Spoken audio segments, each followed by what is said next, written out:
नमस्कार। मेरा नाम भाऊ तोरसेकर। आप देख रहे हैं यूट्यूब चैनल प्रतिवाद। दोस्तों, भाऊ तोरसेकर यानी मेरे हिंदी वीडियो सिर्फ इसी चैनल पर होते हैं, ना कि प्रतिपक्ष पर। इसलिए जो चाहते हैं मेरे हिंदी वीडियो सुने, देखे, तो उनको प्रतिवाद को सब्सक्राइब करना पड़ेगा। तो आज मैं अपने आज के सब्जेक्ट की तरफ मुड़ता हूं। एक बात हो गई है, लोकसभा के चुनाव में तीसरी बार चुनाव लड़ते हुए मोदी जी के नेतृत्व में बीजेपी ने अपना बहुमत गंवाया। उसके कारण उनके चहेते लोग ही, उनके फैंस है, उनके समर्थक है, वो बहुत गुस्से में है। उनको अच्छा नहीं लगा है। और जब ऐसे लोगों से हम बात करते हैं जो कि खुद को मोदी का समर्थक मानते हैं लेकिन मोदी पर नाराज है, ऐसे लोग ज्यादा से ज्यादा संख्या में वोटिंग को नहीं आए। और उसका ही परिणाम हमने 2024 के लोकसभा चुनाव में देखा। बीजेपी की मेजोरिटी अगर चली गई तो ये कांग्रेस की विजय नहीं हो सकती। मैं लगातार एक पुराना 40 साल पुराना किस्सा बताता हूं कि हार और जीत में फर्क क्या होता है। जब कोई सक्सेसफुल हो गया तो हम उसको जीत समझते हैं। वो जीत होती ही है ऐसा नहीं है, वो तो एक परिणाम होता है। कोई लड़ाई जीत जाता है तो सामने वाले को परास्त करता है, तब उसको जीत बोलते हैं।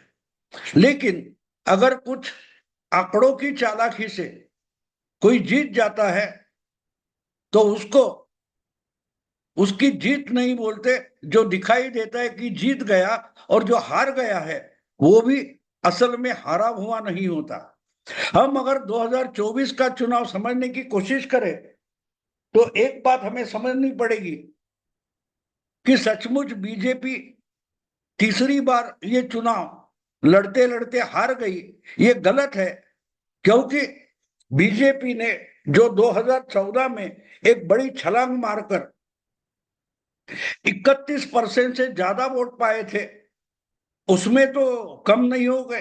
हाँ, 2019 के चुनाव में बीजेपी 38%, 38% पर पहुंच गई थी। उससे बीजेपी आधा पौना परसेंट कम हो गई, 38% से 37% पर आ गई। तो उसको हार कैसे मान सकते हैं? क्रिकेट की भाषा में उसे डकवर्थ लुईस बोलते हैं। डकवर्थ लुईस का मतलब क्या होता है?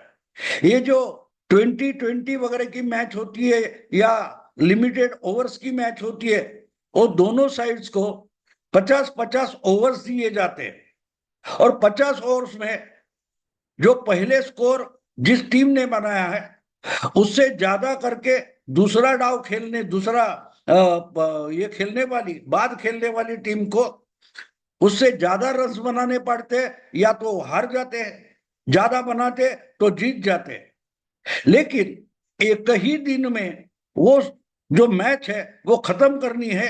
इसलिए अगर बारिश वगैरह ऐसा कुछ संकट आ जाए तो बाद में खेलने वालों का जो टाइम है वो कम किया जाता है। यानी समझो 50-50 ओवर्स की मैच है और पहले वाले 50 ओवर खेल गए, तो दूसरी टीम जो है वो अपनी तरीके से प्लानिंग करती है कि हमको अगर 250 रन से ज्यादा बनाने हैं तो पर ओवर 5 या 6 रन बनाते जाएंगे। शुरू में 4-4 भी रन बने तो कोई बात नहीं, बाद में रन रेट बढ़ाएंगे, क्योंकि इतने विकेट बचे हैं तो फटाफट सिक्सर फोर मारते मारते विकेट चली गई तो परवाह नहीं, ये सिचुएशन आने की प्रतीक्षा करते हैं। और इस बीच में अगर बारिश हो आ जाए और बारिश के कारण अगर खेल का टाइम खराब हो जाता है तो बाद में खेलने वाली जो टीम होती है उसको बोलते हैं अभी आप 50 ओवर नहीं खेलेंगे, आप 40 ही ओवर खेलेंगे। और 40 ओवर में बच्चे कुछ जो रन है वो इतने बनाने हैं। तो इसमें उनकी गलती क्या होती है? वो अपना प्लान किया हुआ रन रेट उनको हर मिनट में बदलना पड़ता है क्योंकि बारिश हो गई है। वो उनकी गलती नहीं है, लेकिन शिक्षा उनको होती है। ये जो रूल है उसको डकवर्थ लुईस बोलते हैं,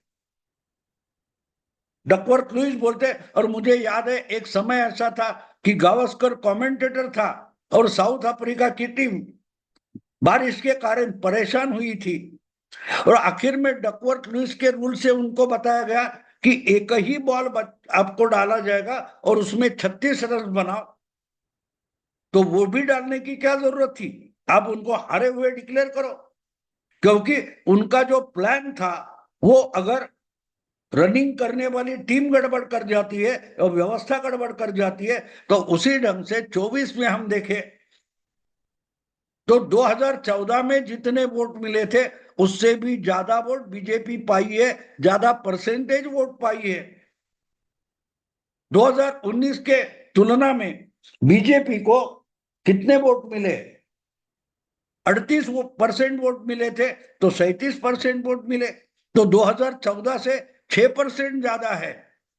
तो बीजेपी हारी ये हम कैसे मान सकते हैं? लेकिन जो सीटें चुनकर आती है उसका रूल अलग है। उसको सबसे ज्यादा वोट मिले वो जीत गया। तो 12% 17% से भी वो कैंडिडेट जीत जाता है, और उसके पीछे 17% वाला, 18% वाला, 14% वाला, ऐसे अगर 6 कैंडिडेट हो जाए, वोटों का डिवीजन हो जाए, तो उसको फायदा मिलता है और वो चुनकर आता है। तो यही मैं डकवर्थ लुईस बोलता हूं। जैसे 83 में वेस्ट इंडीज की टीम हार गई थी, अच्छी टीम थी, उस दिन गड़बड़ की उन्होंने और वो हार गए, इंडिया जीत गया। लेकिन बाद में वही टीम वापस आई और 6 के 6 वनडे में भारत को हराया। तो उन्होंने दिखा दिया कि हम फाइनल मैच हारे थे लेकिन टीम अच्छी हम ही थे। लेकिन ऑन रिकॉर्ड आप देखेंगे तो 83 में इंडिया वर्ल्ड चैंपियन बन गई थी। तो ये समझना जरूरी होता है। और इसका कारण अगर आम वोटर नहीं समझ पाता तो वो मोदी मोदी पर गुस्सा कर जाता है और बोलता है कि मोदी को क्या जरूरत थी इनसे ऐसी बातें करने की। क्योंकि 10 साल में इतनी बड़ी मेजॉरिटी अपने साथ होकर भी जितने कठोर तरीके से शासन मोदी को चलाना चाहिए था वो मोदी ने चलाया नहीं। ये मोदी के समर्थकों का गुस्सा है। अगर जिस ढंग से अपने पास विधानसभा में अच्छी मेजोरिटी है, 300 की मेजोरिटी है, इसलिए त्यागी जिस ढंग से आक्रामक गवर्नमेंट चलाते हैं, अगर मोदी पिछले 10 साल में इतनी बड़ी मेजोरिटी होने के कारण आक्रामक तरीके से अगर सरकार चलाते तो अपोजिशन इतना सर उठाकर झूठ बोलकर वोट नहीं पा सकता था।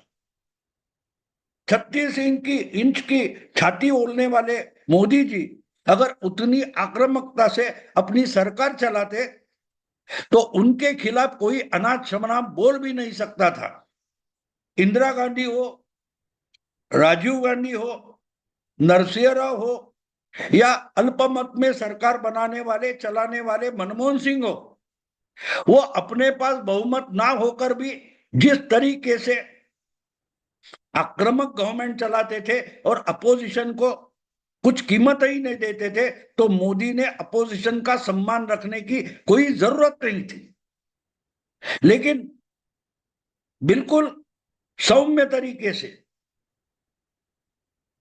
सम्मान विरोधियों का रखते हुए मोदी जी जिस ढंग का गवर्नमेंट चलाते थे उसका परिणाम उनके ही चाहते उनके खिलाफ हो गए, उनसे नाराज हो गए, वोटिंग को नहीं निकले, और उसका ही परिणाम 2024 के लोकसभा चुनाव में हमने देखा।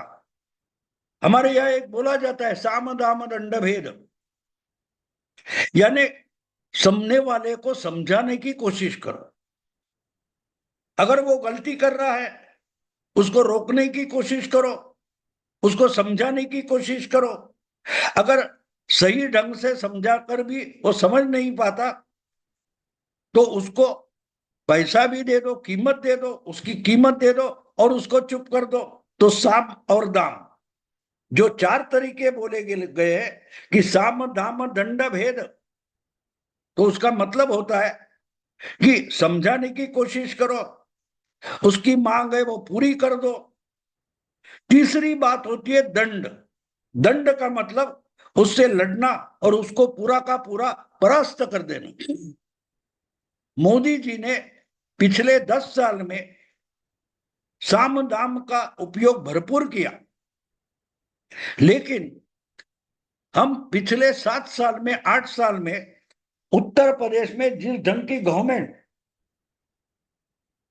योगी जी चला रहे हैं, वो अगर देखने की और समझने की कोशिश करेंगे तो हमारे ध्यान में एक बात आएगा कि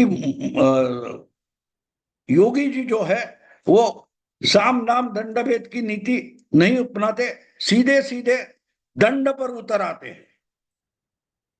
उनका कारोबार ऐसा है, वो समझाने की कोशिश करते, साम दाम अगर फेल हो जाए तो तत्काल दंड की नीति अमल में लाते हैं। मोदी जी ने 10 साल में ये बिल्कुल नहीं किया।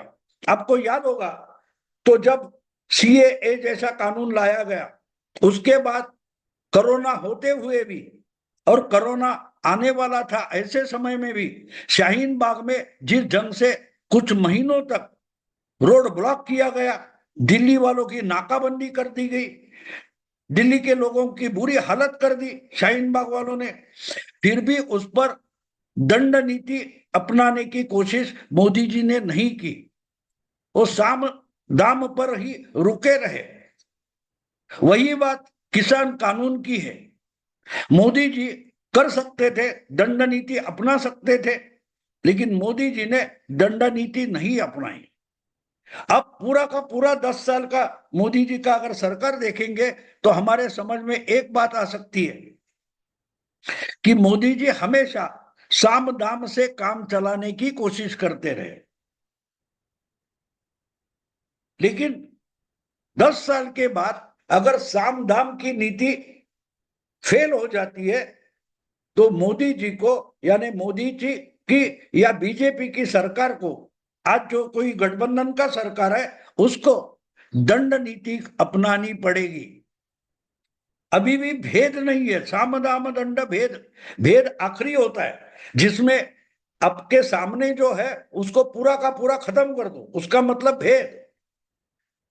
उसको पूरा निकम्मा कर दो, उसका अस्तित्व ही खत्म कर दो, उसका मतलब भेद होता है, साम दाम दंड भेद। अगर साम दाम फेल हो गए तो अब मोदी जी को आहिस्ते आहिस्ते हम अगर देखते, पिछले कुछ महीनों में, यानी जून महीने में नई सरकार बन गई, जून जुलाई अगस्त सितंबर 4 महीने में मोदी का कारोबार, गवर्नमेंट गवर्नेंस हम देखते तो मोदी दंड नीति पर आ रहे हैं। बहुत लोगों को लगता है कि अब मोदी जी योगी बाबा की लाइन पर आने लगे हैं, लेकिन असलियत में हम देखें तो मोदी जी ने जो किया वो गलत नहीं किया है।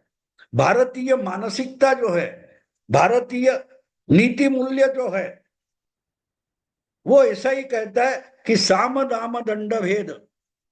तो अगर साम दाम से काम नहीं हो रहा है तो अब दंड नीति पर आना पड़ेगा, और आहिस्ता आहिस्ता मोदी सरकार दंड नीति पर आ रहा है। जो जानबूझकर सरकार की काम में, कानून में, कानून की कार्रवाई में अड़ंगा लगाना चाहते हैं, उनको दंडित करना, यही उस नीति का आधार रहेगा, और ये आहिस्ता आहिस्ता हो जाएगा।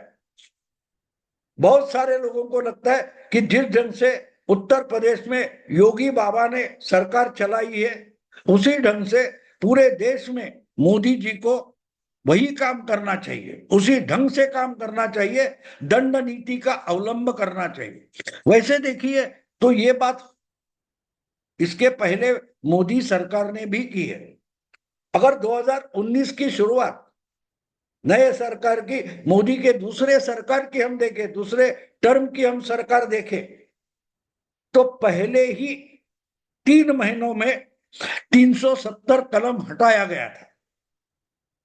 लेकिन उसकी जो पार्श्वभूमि थी वो भी हमें समझनी पड़ेगी। जम्मू कश्मीर में 370 हटाना है तो पहले उसमें अड़चन थी, तो जम्मू कश्मीर विधानसभा की थी। जो विधानसभा होते हुए 370 हटाना पार्लियामेंट को पॉसिबल नहीं था। अगर पार्लियामेंट वो कानून पास करना चाहती है तो उसके लिए जम्मू कश्मीर विधानसभा से वो प्रस्ताव सम्मत करके लेना पड़ता, मंजूर करके लेना पड़ता, जो बिल्कुल होने वाला नहीं था। तो चालाकी पहली टर्म में ये की गई, साम दाम कि पीडीपी के साथ गवर्नमेंट बनाया गया, फिर वो सरकार गिराई गई, और जब सरकार गिर गई उसके बाद राष्ट्रपति शासन जारी हो गया, और राष्ट्रपति शासन लगने के बाद जम्मू कश्मीर में चुनाव भी विधानसभा के नहीं हुए। 19 का लोकसभा चुनाव हो गया लेकिन विधानसभा चुनाव नहीं हो पाया। और 2019 का लोकसभा चुनाव होने के बाद जब 370 हटाने का प्रस्ताव लोकसभा में लाया गया, राज्यसभा में, पार्लियामेंट में लाया गया, तो विधानसभा के पर मंजूरी की जरूरत नहीं थी, क्योंकि वो मंजूरी सेंट्रल गवर्नमेंट दे सकती थी, भारत सरकार दे सकती थी, क्योंकि विधानसभा का अधिकार, विधानसभा बर्खास्त होती है तो अपने आप सेंट्रल गवर्नमेंट के पास आता है, केंद्र सरकार के पास और पार्लियामेंट के पास आता है। तो वो साम दाम का अवलंब किया था, उसका फायदा दंड नीति के लिए आ गया। ये 370 कलम हटाना था तो उसके पहले बड़ी संख्या माने बड़ी संख्या में, बड़ी मात्रा में आर्मी और मिलिट्री जम्मू कश्मीर में लाई गई, कड़क पक्का बंदोबस्त किया गया। आपको याद होगा फरूक अब्दुल्ला या महबूबा मुफ्ती बोलते थे कि खून की नदियां बहेगी, तिरंगा पकड़ने वाला कोई हाथ नहीं रहेगा, वगैरह वगैरह बोलते थे। लेकिन दंड नीति ये थी कि बड़ी संख्या में, लाखों की संख्या में इंडियन आर्मी जम्मू कश्मीर में तैनात की गई, और कर्फ्यू लगाया गया, इंटरनेट बंद किया गया, और 370 हटाया गया। और 370 हटाने के बाद भी बहुत महीने जम्मू कश्मीर में जगह जगह पर कर्फ्यू चालू थी। आहिस्ते आहिस्ते सिचुएशन नॉर्मलाइज की गई तो वो दंड नीति ही थी, वरना लोकसभा में, राज्यसभा में 370 कलम हटाने की, धारा हटाने की बात हो जाती तो बड़े दंगे हो जाते। लेकिन अगर दंगे होते हैं तो उसका बंदोबस्त करने के लिए दंडित करने वाला फोर्स, आर्मी बहुत संख्या में, बड़ी संख्या में जम्मू कश्मीर में तैनात की गई थी। तो वो भी मोदी सरकार की दंड नीति थी। लेकिन दंड नीति सक्सेसफुल करने के लिए पहले कुछ साल, यानी 2000 क्या बोलते हैं उसको, 2015 या कभी, जम्मू कश्मीर में पीडीपी के साथ बीजेपी ने सरकार बनाई थी, तो वो साम और दाम था, और बाद में दंड नीति अपनाई गई। तो अगर 10 साल में मोदी जी और उनकी सरकार साम दाम नीति पर चलती रही और उसका फायदा नहीं हुआ है, तो जो समझना नहीं चाहता, अब बिल्कुल पिन पॉइंटेड बोलना है, तो मुस्लिम समाज जो बीजेपी को वोट देना ही नहीं चाहता, ये अब सिद्ध हुआ है। 10 साल में बहुत सारी कल्याणकारी लाभदायी योजना मोदी सरकार ने लाई, उसका ज्यादा से ज्यादा फायदा मुस्लिम समाज को हुआ है। हम परसेंटेज में देखें तो 17-18% अगर मुस्लिम समाज इस देश में है लोक संख्या में, तो लाभार्थी मोदी सरकार के हम देखें तो वो 20%, 25% से भी ज्यादा मुस्लिम होते हैं, क्योंकि मुस्लिम ज्यादा से ज्यादा गरीब है। तो मोदी सरकार की कल्याणकारी योजना का सबसे बड़ा लाभ मुस्लिम समाज को मिला है। फिर भी उन्होंने 2024 में दिखा दिया कि हम मोदी सरकार देते हैं, वो पूरे लाभ उठाएंगे। लेकिन वोट मोदी सरकार को नहीं देंगे। तो बात ये थी कि मोदी सरकार आएगी तो मुस्लिमों को डर कर जीना पड़ेगा, उसकी जरूरत नहीं। ये मोदी जी ने साम नीति, समझाने की नीति से दिखा दिया। लाभार्थी और कल्याणकारी योजना सबके सामने पेश करके और ज्यादा से ज्यादा उसका मुस्लिमों का फायदा हो रहा है वो दिखा के दाम की नीति यानी साम नीति और दाम नीति मोदी जी ने अपनाई थी। लेकिन अगर 10 साल बाद सब फायदे उठाकर भी मुस्लिम समाज अगर बीजेपी को या मोदी को फिर से चुनना नहीं चाहता तो उनको दिखाना पड़ेगा कि अब दंड नीति का अवलंब होगा। तो मैं मानता हूं कि जो सब लोग बोल रहे हैं कि मोदी जी अब योगी जी जैसे बुलडोजर बाबा बनेंगे, तो वैसा नहीं होगा। ये दंड नीति मोदी जी ने 5 साल पहले 2019 के अगस्त में इस्तेमाल करके दिखाई है, जम्मू कश्मीर में दिखाई है। गुजरात में भी इस दंड नीति का 20 साल पहले मोदी जी ने इस्तेमाल करके दिखाया है।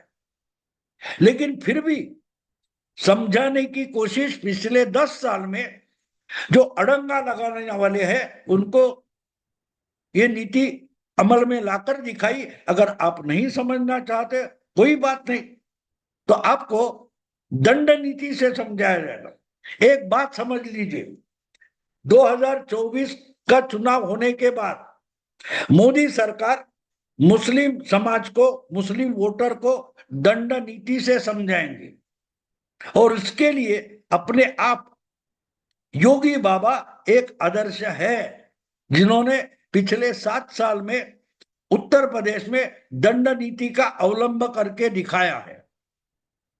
तो इसके आगे अगर देश में झुंडशाही और गुंडशाही अगर मुस्लिम करना चाहेंगे, मुस्लिम नेता करना चाहेंगे, मुस्लिम पक्ष या मुस्लिम संगठन पार्टियां अगर आक्रामकता रूप धारण करेगी तो उनको दंड नीति का सामना करना पड़ेगा।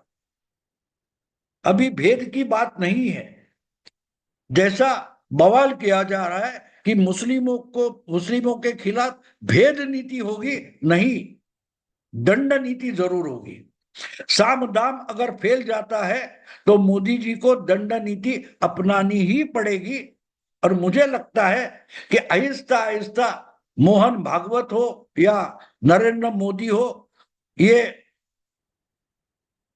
क्या योगी जी की भाषा बोलने लगे तो उसका सिग्नल, संकेत साफ साफ है कि इसके बाद मोदी सरकार दंड नीति पर चलने वाली है। जो लाभ लेकर भी खिलाफ बोलना चाहते, खिलाफ कुछ करना चाहते, तो उनको दंड नीति का सामना करना पड़ेगा।